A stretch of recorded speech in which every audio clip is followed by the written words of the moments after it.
그런 배경에는 다음 주에 있는 총회 재판을 앞두고 있기 때문입니다. 그 어떤 때보다도 대단히 중요한 시기를 우리가 지나가고 있는데요.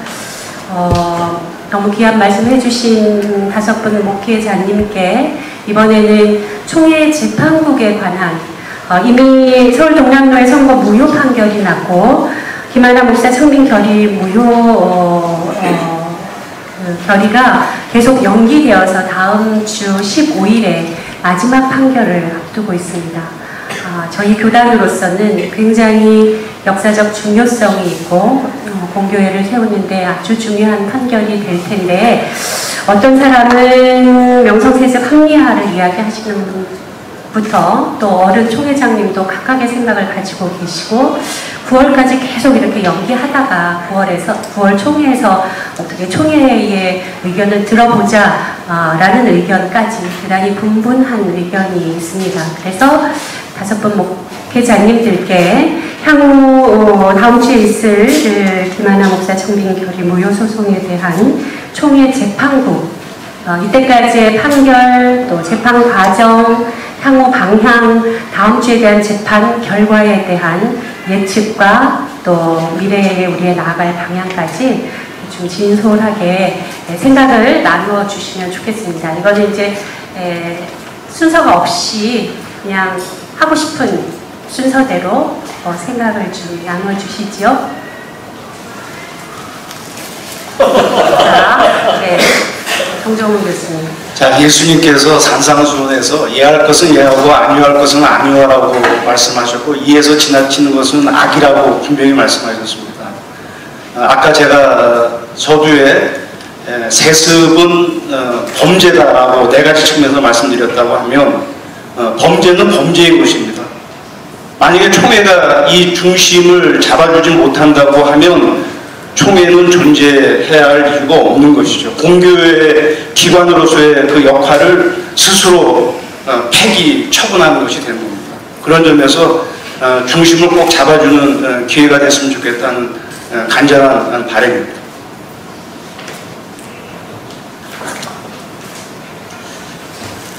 총회 우리 1차 우리 동남로의 선거를 보면서 참 힘들다.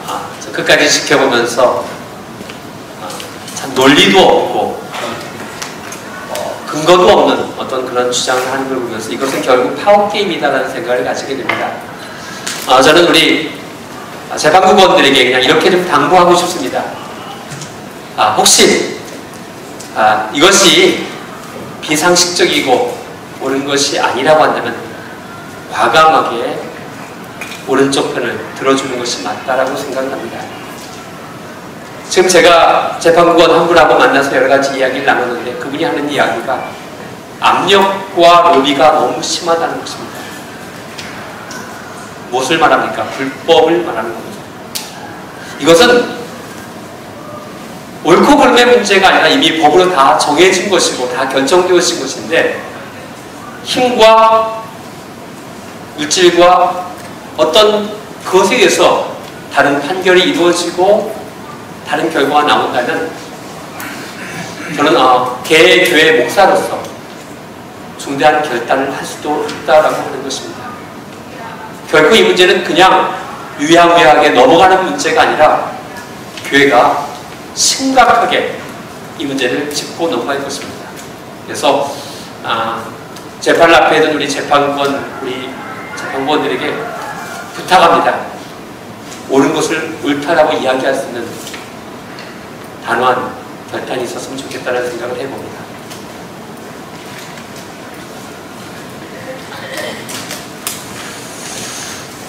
저는 손봉호 교수님 말씀이 떠오릅니다. 손봉호 교수님께서 세습은 신사참배보다 더 악한 것이다라는 표현을 하셨습니다. 신사참배, 하나님이 기뻐하시지 않는 걸 알면서도 어떻게 보면 부명예 권력을 지키기 위해서 신사참배의 길로 들어선 분들이 참 많았다라고 생각되어집니다. 물론 여러 명분이 있겠지만요. 근데 세습 어떻습니까? 부명예 권력을 자녀에게 대물림하는 일이 아닌가 하는 생각을 해봅니다. 그렇다면 손봉우 교수님 말씀이 크게 틀리지 않다고 생각됩니다. 나뿐만 아니라 나의 자녀에게도 내가 가지고 있는 부명의 권력을 대물림해야 된다면 그것이 신앙이겠는가? 그것이 신학적 사고겠는가? 아니면 만몬이겠는가?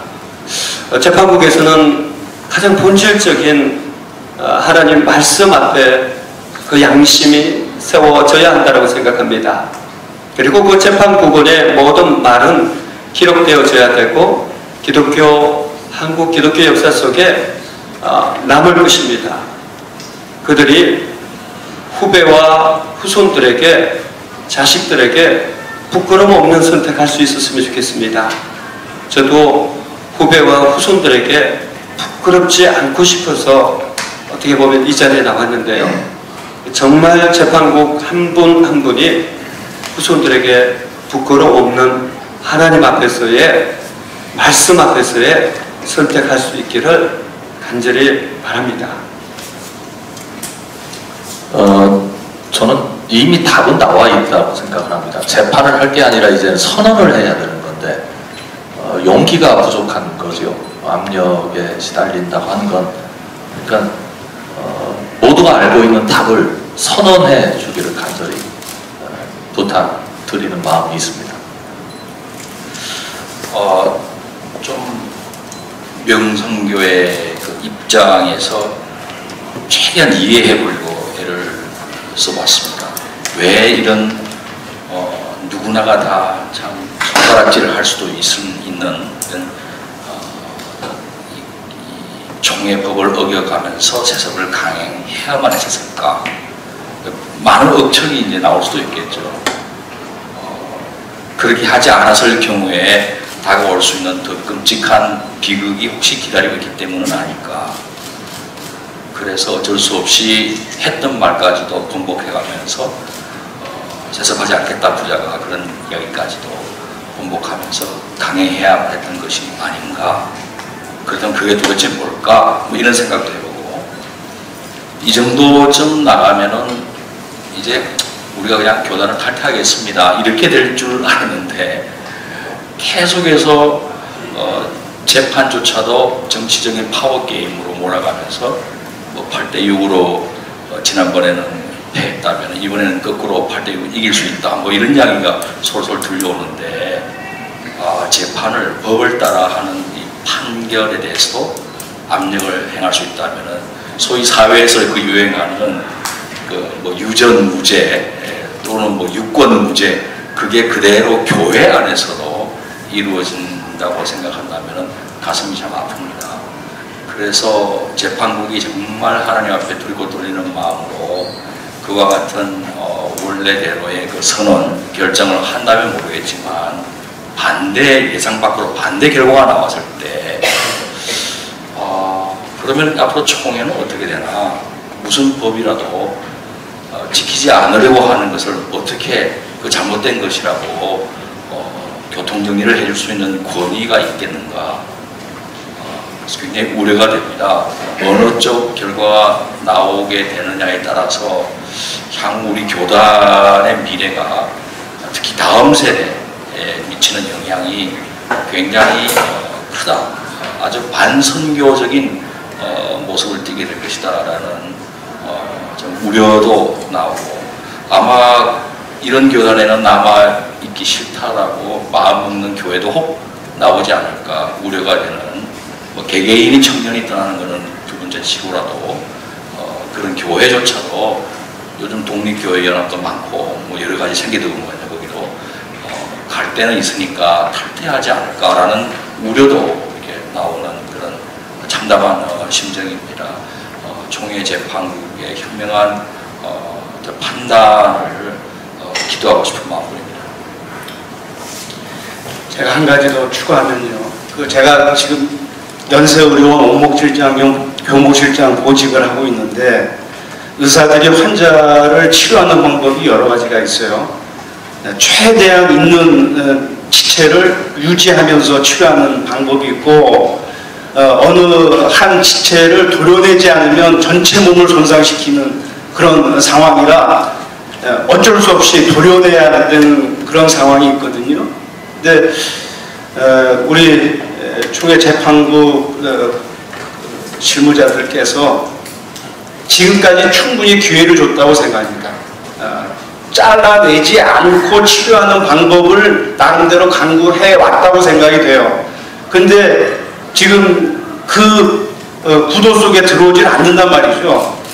그렇다고 하면 과감하게 잘라낼 각오도 하고 판결을 해야 되지 않을까 그런 생각을 합니다. 네, 감사합니다. 우리 현장 목회자들의 간절한 바람과 오늘 우리 연합기도회의 간절한 우리들의 기도가 우리 재판부원들의 마음들을 움직여서 역사에 부끄럽지 않는 재판 결과가 있기를 간절히 바라는 마음입니다. 이제 다음 질문으로 넘어가겠는데요. 저희 모임이 명성교회 세수철폐와 교회 개혁을 위한 기도회입니다. 그래서 명성교회 세수철폐가 우리가 가지고 있는 큰 문제의 그냥 작은 한 부분이 아닐까. 그래서 이것이 교회 갱신, 교단 갱신으로 이어지기를 간절히 바라는 마음이 있습니다. 그래서 우리 5분의 목사님께 이 질문은 다 대답하시지 않으셔도 되고요. 한 2-3분만 어떻게 이 기도회가 교단 갱신과 교회 개혁으로 연결될 것인가 생각을 좀 나눠주시면. 좀 간단하게 말씀드리고 싶은 내용이 하나 있습니다. 결국에는 예수님의 마음을 품지 않은 결과가 아니겠는가. 아주 어려운 오지에 있는 분이 세습하는 그걸 문제 삼는 게 아니라 권력과 부가 참 있는 그곳에서의 그 세습을 지금 이야기하고 있는 건데 그 속에는 이게 내 거다라는 생각이 있기 때문에 결국 이렇게 된 게 아닌가라는 생각을 하게 됩니다.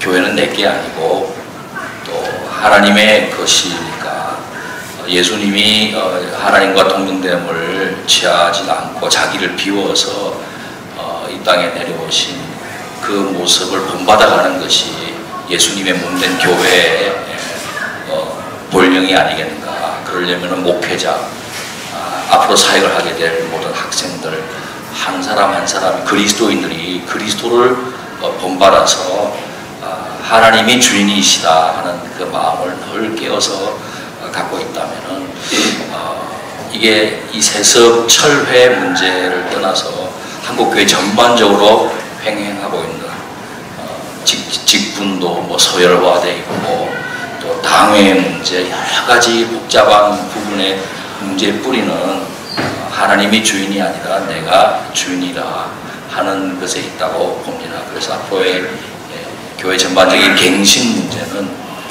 자기를 비우는 케노시스의 운동이 있어야 되지 않을까. 그마저도 우리 힘으로 될 수 있는 게 아니니까 하나님의 그 성령께서 우리의 마음, 우리가 하나님의 성령의 하나님 마음에 이제 공명되는 그런 삶을 통해 가지고 부단히 자기를 부인하고 자기를 비워낼 때 겨우 하나님의 은혜 속에 감당할 수 있는 열매가 아니겠는가.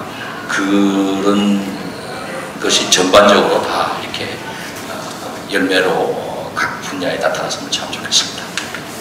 제가 한번 놀란 적이 있었는데 명성교회 관계자에게 직접 들은 이야기인데 어떤 말씀을 하셨느냐면 남의 교회 일에 관해서 왜 다른 교회들이 자꾸 시비를 거느냐, 이건 우리의 문제고 우리의 일이다 라고 하는 말씀을 하시는 겁니다. 그런데 이분에게는 전혀 문제의식이 없는 것 같이 느껴졌습니다. 그런데 이분이 자신의 논리를 강화시키기 위해서 하신 말씀은 아니라는 생각이 또 들었고요. 그러면서 동시에 제 마음속에 두 가지가 지금 한국교회에 심각하다 하는 생각이 들었는데요. 하나는 교회론적 반성입니다. 명성교회는 명성교회가 아닙니다. 한국교회입니다. 그런데 이게 우리 교회고 다른 교회는 우리 교회가 아니라고 하는 의식이 개교회주의나 그리고 공교회성에 대한 전혀 의식이 없는 신앙인들을 한국교회가 만들어냈다, 그런 생각이 듭니다. 이 공교회성을 어떻게 회복할 것인지 아무리 작은 공동체가 결정을 하더라도 이것은 한국교회의 결정이지 그 개교의 결정이 아니라고 하는 정도의 무게를 가지고 교회가 어떤 일을 결정하고 끌고 나가길 원하는 마음이 간절한데 이게 너무 없습니다. 그런 면에서 누가 명성교회의 결정에 대해서 우리는 안 그럴 수 있다고 장담을 할 수 있을는지, 대부분은 공교회성에 대한 아주 그 인식이 너무너무 부족한 상황 속에 있다는 본질적인 그 점검이 필요하다고 생각이 들고요. 두 번째로는 기독교가 광장에 서 있다는 의식이 없는 것 같습니다. 우리의 이야기는 이제 안방에 숨어서 우리끼리 나누는 이야기가 아니라 광장에 서 있는 사람들에게 이야기하는 이야기라고 하는 이 의식이 전혀 없으니까 우리의 결정이 사회적이고 국가적이고 또 다른 교회나 또 다른 공동체들에게, 다른 종교에게 어떤 영향을 미치는지에 대한 사고 없이 교회들이 결정하고 교회들을 끌고 나간다는 생각이 들어서 교회론에 대한 회복과 또 이 공적 교회 지위에 대한 새로운 인식이 이번 차제에 좀 대교회들에게 생기면 좋겠고, 총회나 학교나 이런 부분을 세우기 위해서 굉장히 많이 헌신하는 노력들이 필요하다는 생각이 듭니다. 사실 뭐 저는 이거 피해가면 저는 영원히 훌륭한 목사로 남을 수 있습니다. 제가 안 가면 사람들이 김원환 목사 역시 훌륭한 사람이야 라고 얘기할 수 있겠죠. 근데 저는 결정을 해야 되는 상황이었고 자, 이렇게 결정을 내렸습니다.